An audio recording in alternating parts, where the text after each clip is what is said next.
Hey everyone, and welcome to episode number 3 of the Boost Your Biology podcast.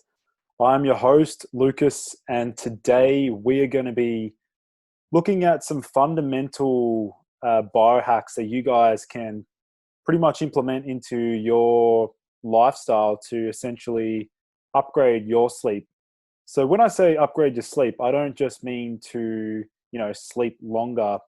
I really mean to basically enhance both REM and deep sleep. So they're the two aspects of sleep that we should all be striving to improve or to, extend. There's different aspects of our sleep. So obviously, if we're spending a lot of time in light sleep, this is not so conducive to feeling refreshed and feeling energized. So in today's podcast, we'll be delving into some of the best sleep hacks that you guys can pretty much apply straight away to your lifestyle. So I want to break it down first of all, looking at the key consequences of poor sleep. So I'm sure a lot of you have, if you've experienced, a bad night's sleep and woken up feeling, irritable, grumpy, less energy, fatigued. And then it's a perpetual cycle because then, you're then reaching for caffeine to keep you awake and alert.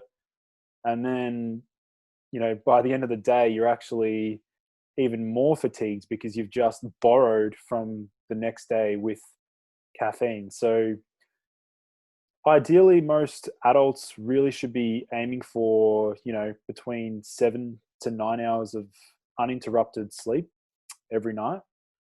And that is the ideal range for adults, trying to avoid, metabolic dysfunction and a myriad of other diseases. So again, this is something that I think can apply to pretty much everyone in today's day and age. I mean, optimizing sleep is always the first part of any sort of wellness program that I'm designing for someone. And that is because it just has such far reaching effects for ultimate well-being and also obviously preventing disease as well. So I guess we can sort of break it down and look at the hallmark consequence of poor sleep. And that really is a lack of progression in life because ultimately, poor sleep's going to be setting you back emotionally. You're not able to handle your emotions better. Your awareness drops off. Your physical energy declines, and that will ultimately lead to one thing at the end of the day, and that is a lack of progression in life. I mean, that's how I view it.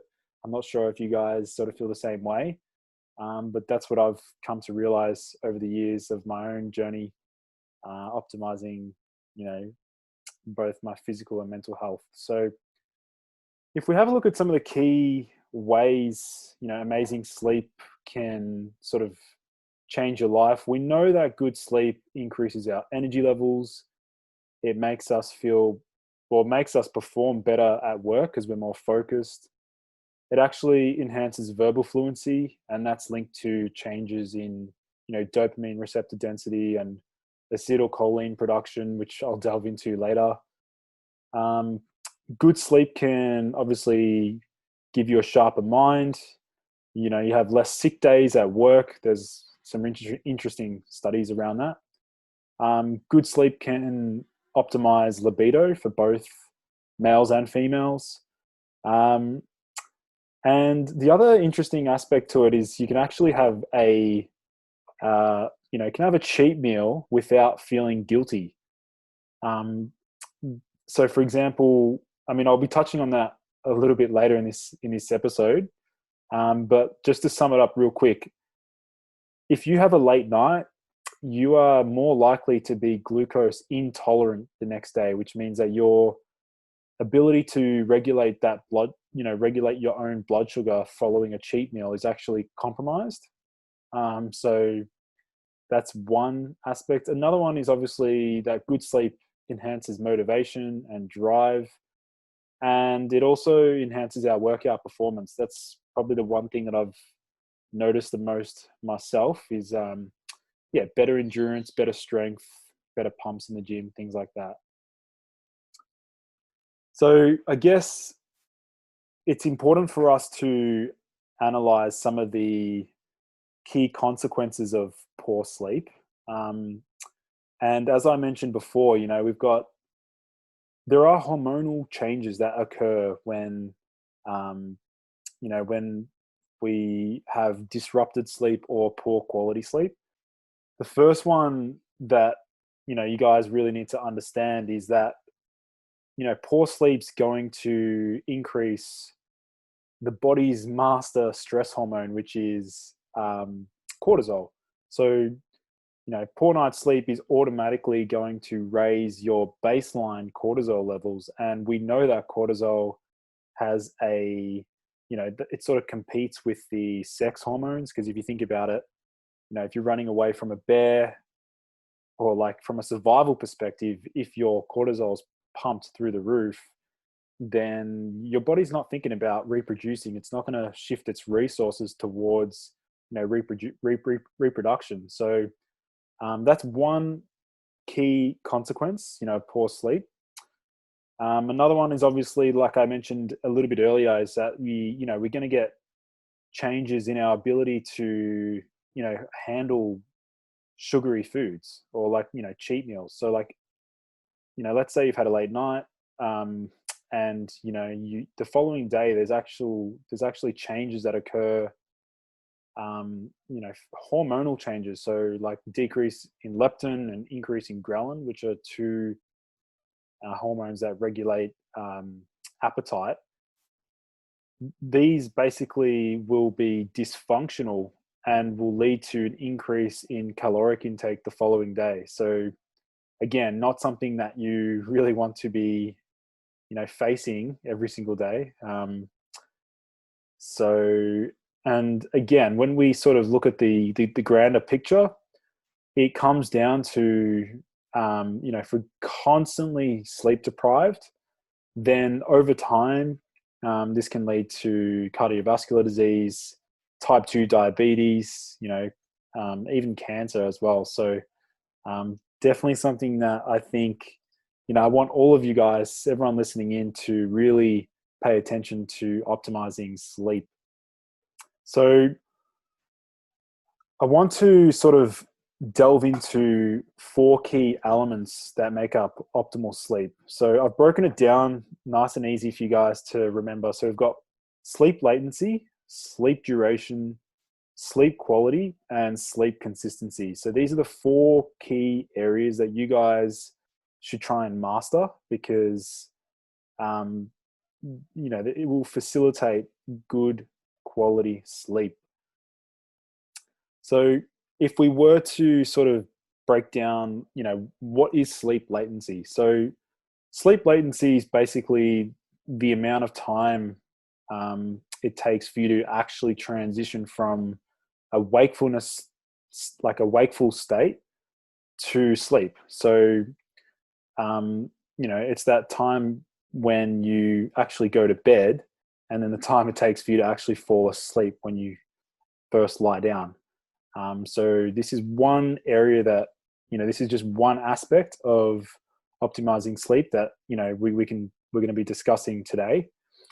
And if we look at some of the key sleep latency solutions, we've got the first thing that we should be really striving to do is to lower that stress hormone cortisol. So,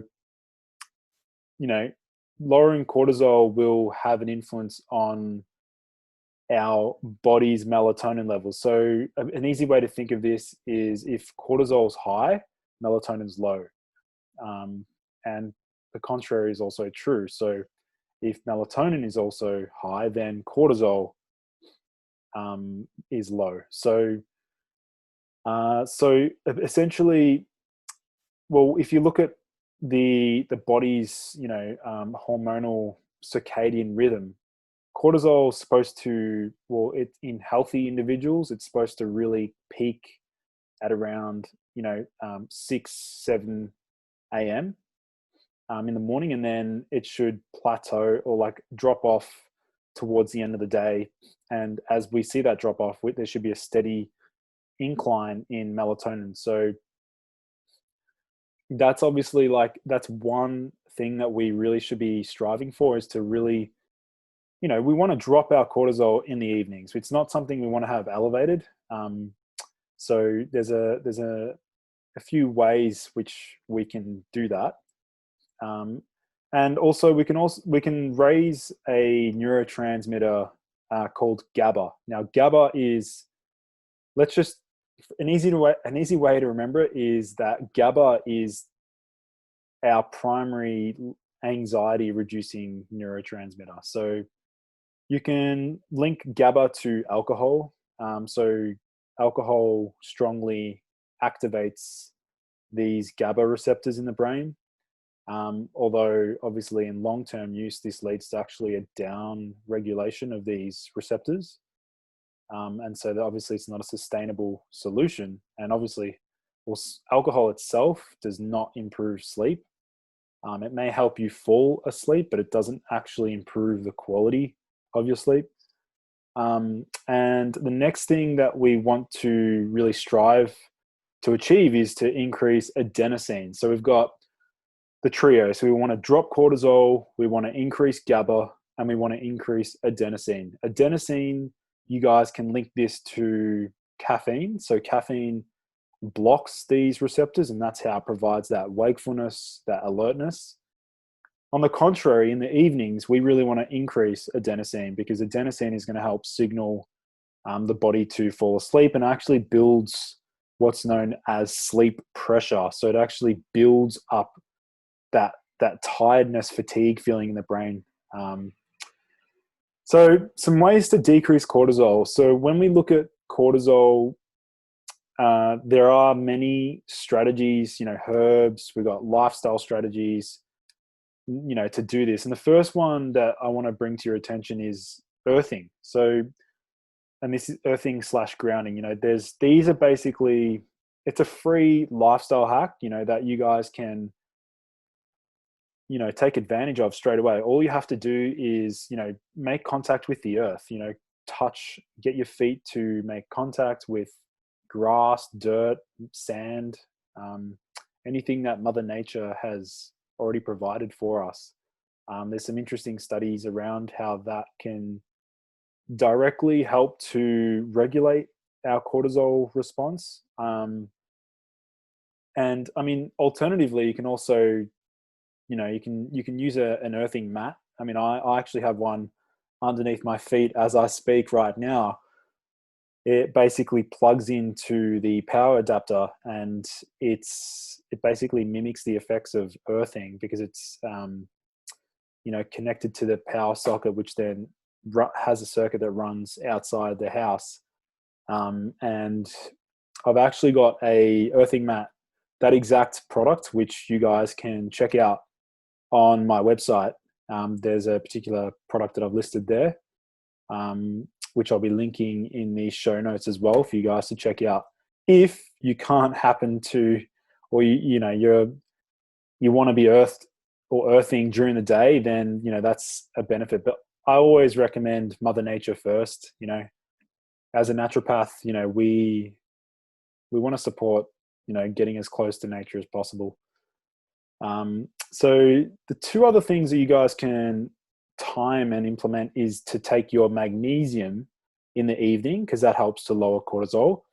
And then also, if you use curcumin, curcumin has been shown to actually increase adenosine, which can help build up that sleep pressure and make you feel tired. And then it also works on serotonin, and help sleep through that way as well. So we've just spoken about cortisol. Next, we want to look at GABA. So there's three key, supplements that I tend to lean towards to increase GABA. The first one is L-theanine. which is a constituent found in green tea that actually mimics the effects of meditation in that it basically increases alpha waves in the brain. So it gives you that cool, calm, and collected sort of feeling. And then we have a vitamin B6. Now, vitamin B6 in the form of P5P at a very low dose can, between 10 to 15 milligrams, can actually help to facilitate serotonin production, and because it acts as a cofactor to convert our tryptophan into serotonin. And the next one is Ecklonia cava. So Ecklonia cava is possibly one of my favorite seaweeds. It's had over $30 million of research put into it. And this works very similar to theanine in that it actually increases alpha waves. It basically acts as a GABA, positive allosteric modulator of GABA A receptors. So that's a bit of a tongue twister, but basically what that means is that it helps the receptor, basically opens up the receptor so that it can increase the ability for your endogenous GABA to bind to it. So it's like it's opening up, it's like changing the mold of a receptor so that it's easier for substances to bind to it. So that's a really novel mechanism, and one that I really, really, really like. So another one to increase adenosine is to, I just spoke about adenosine, that's that chemical that builds up and makes us feel fatigued and tired. You really want to avoid napping, within 4 hours of your desired bedtime, because napping is going to basically decrease adenosine and we want to increase adenosine. So avoid napping. Exercise in the morning has been shown to increase adenosine towards the end of the day. That's another, lifestyle hack that you guys can implement. And then caffeine withdrawal. So if you know that you crash from caffeine at, say, like let's say you have it at 9 a.m. and you know that you crash at around 3, well, maybe you want to shift your caffeine, towards the middle part of the day so that you know that when it crashes, you'll be fatigued. It's, again, I'm not a huge advocate of caffeine because I feel like I lose track of my baseline super quickly, and I feel like it depletes, it's pretty taxing on the adrenal glands. And again, I have other options for boosting energy instead of using caffeine. So we've just spoken about sleep latency. Let's look at sleep duration. So what we want to do, so sleep duration basically just means how long we sleep for. So the length of time it takes, how long somebody actually spends asleep, to put very simply. So what do we want to do to optimize our sleep duration? I think for a lot of people, the first thing that, a lot of people face issues with is unstable blood sugar levels. So, going through a period of hypoglycemia, which is low blood sugar, is going to basically lead to an increase in cortisol and adrenaline. So low blood sugar basically stimulates the body's stress hormones. So, we really want to make sure that our blood sugar is stable throughout the night. And I'll get into some cool hacks that you guys can, implement for that specifically. Another thing is that I really want to make sure that you guys are sleeping in complete darkness, because the body, light is profoundly important for physiological functions. And, sleeping in complete darkness will help the body signal to produce more melatonin. And another thing is to wear blue blockers. I mean, I wear my blue blockers literally 3 hours before bed pretty much every night. And I'll be linking those blue blockers in the show notes, which the ones that I wear. But they're a game changer really for me. Like, wearing blue blockers really does help to make me drowsy. Like 2 to 3 hours after putting them on, I am super sleepy and I'm ready to go to bed. So it's a very useful drug-free intervention to biohack your sleep. So as I mentioned before, with stabilizing blood sugar levels, one way to do this is to avoid having high GI meals just before bed. So what that means is avoid having fast acting carbohydrates immediately before bed, because what you're going to be doing is secreting release spiking your blood sugars in the first 4 hours of the night, and then it's going to drop off at around 12 a.m. or 1 a.m. And that's going to spike that cortisol and adrenaline. So another way to offset that is to actually use blood sugar stabilizing herbs in the evening. So like bitter melon, cinnamon, and obviously there's the anti-diabetic drug metformin, which obviously I'm not endorsing, but I do believe that it has some therapeutic potential. Obviously in type 2 diabetics, it's the number one drug used for that. And also, vitamin B1, there's a range of cool, hacks that you guys can, I'm going to be doing an entire webinar series eventually on, hacking insulin resistance, because I've put together so many cool strategies that, are hardly spoken about. And I'm just super pumped to be sharing that with you guys. So when we look at sleep quality, so this is probably the hallmark for today's podcast. So looking at sleep quality, it's basically defined as one's satisfaction of the sleep experience, integrating aspects of sleep initiation, sleep maintenance, sleep quality, and refreshment upon awakening. So there's many ways that we can improve sleep quality. And I want to sort of break down, the top nine ways that we can do this. So starting from the top, we want to increase melatonin. So we've just spoken about that. Wear blue blockers, sleep in complete darkness, lower cortisol. We want to also slightly elevate serotonin in the evening, and we can do that through curcumin. We can do that through that vitamin B6. And magnesium.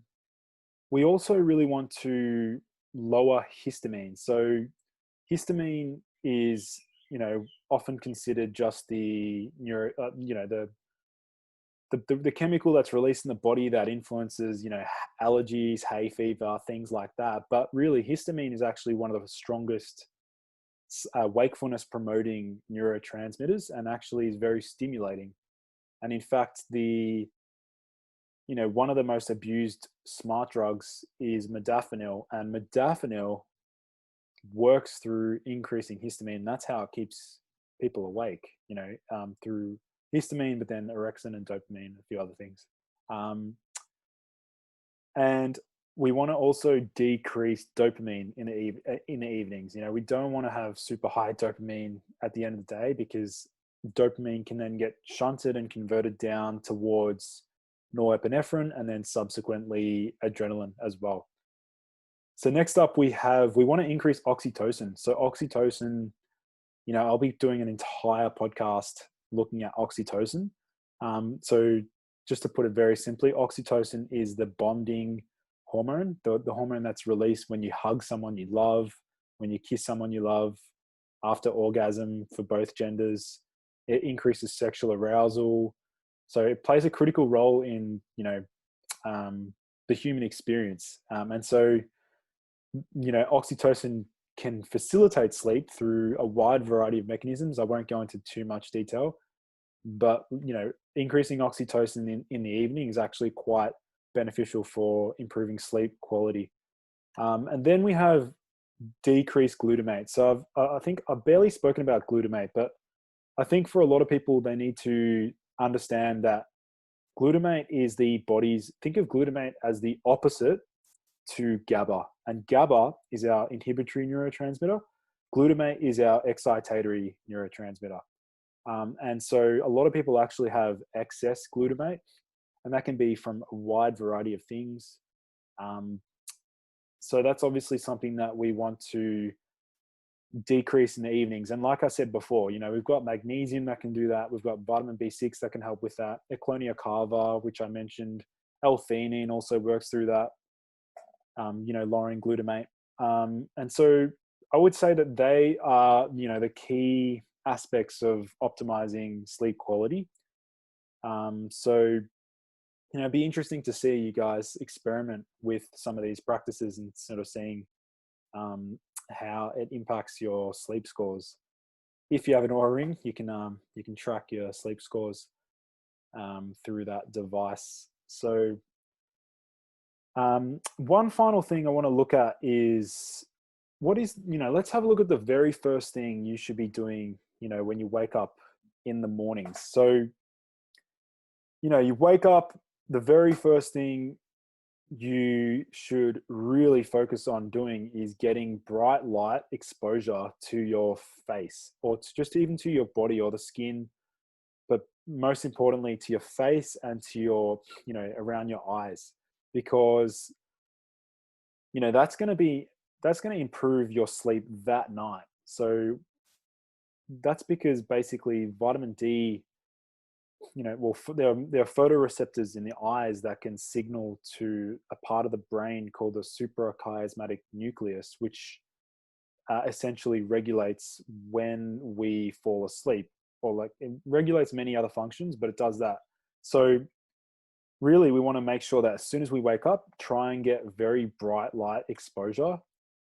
So ideally go outside and, see the sun, get the sun on your face.